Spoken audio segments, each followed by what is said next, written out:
You ever worry about money? You know, that little knot of stress in your stomach when you think about bills or saving up or some big goal way off in the future? Yeah, you are definitely not alone.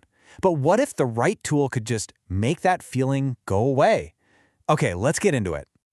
92%. That's a big number. What if I told you that number holds the key to the incredible emotional power of getting your finances right?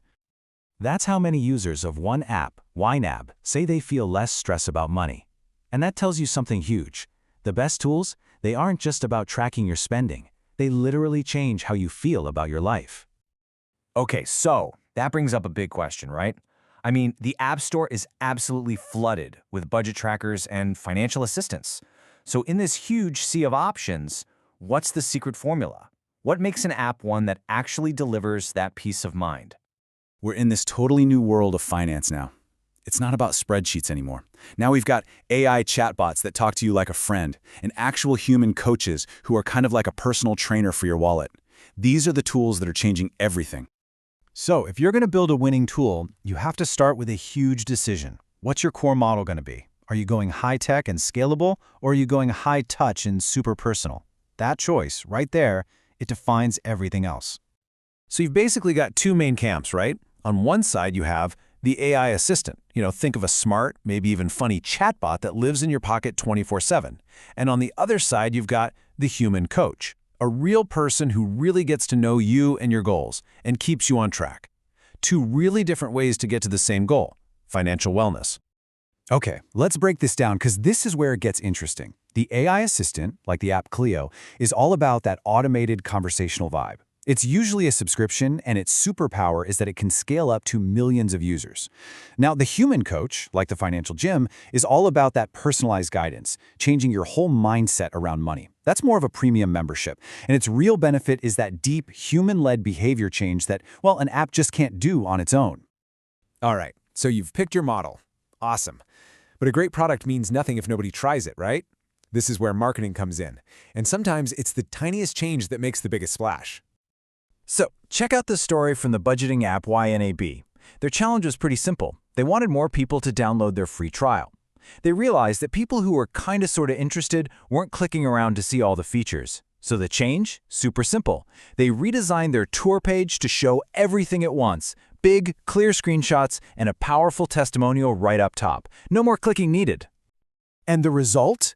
Get this, an 85% jump in downloads. 85%! Not from some huge ad campaign or a brand new feature, just from understanding how people think. I mean, this is just a masterclass in making things easy for people. They saw that users weren't quite ready to commit, so they just showed them exactly what they'd get without making them work for it. And boom, conversion rates went through the roof. The lesson? Make it as easy as possible for people to say yes. Okay, and this is where we get to the real secret sauce. We've talked about the model and the marketing, but the thing that really separates the winners from the losers, it's not just the tech. It's the philosophy behind it all. The best tools don't just track your numbers, they actually change your behavior. I mean, just listen to this quote from Wired. It says it all. It's a tool for self-actualization. Wow. The most successful apps, they connect with you on a way deeper level. They're not just asking, hey, what did you spend? They're asking, who do you want to become and how can your money help you get there? So how do they do it? It all comes down to their core philosophy.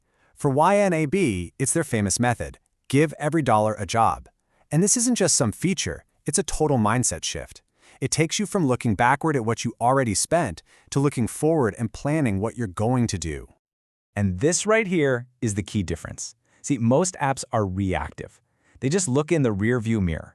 They show you charts of where your money went last month, and yeah, it's kind of interesting, but it doesn't really help you change. Proactive budgeting is like looking at the road ahead. You decide your priorities first, and that makes all your spending decisions later on super simple. All right, we've covered a lot, so let's pull all this together. What's the actual blueprint for making a financial tool that doesn't just work, but actually wins? So here it is, your 4 rules for winning. First up, pick your model. Go all in on high-tech scalability or high-touch deep impact. Just don't get stuck in the middle. Second, market with empathy. Find out what's stopping your users and just get rid of it, like YNAB did. Third, sell a philosophy, not just a bunch of features. Give people a whole new way to think. And last, and this is the most important one, focus on behavior change. The goal isn't just tracking dollars, it's reducing stress and giving people control. That's the metric that really matters. So I want to leave you with a final thought to chew on. We're seeing AI get incredibly good at managing our money for us. But as technology takes over all the numbers and the optimizing, what's left for us? What's the new role for human wisdom, for our gut feelings, for that personal touch in our financial lives? Something to think about.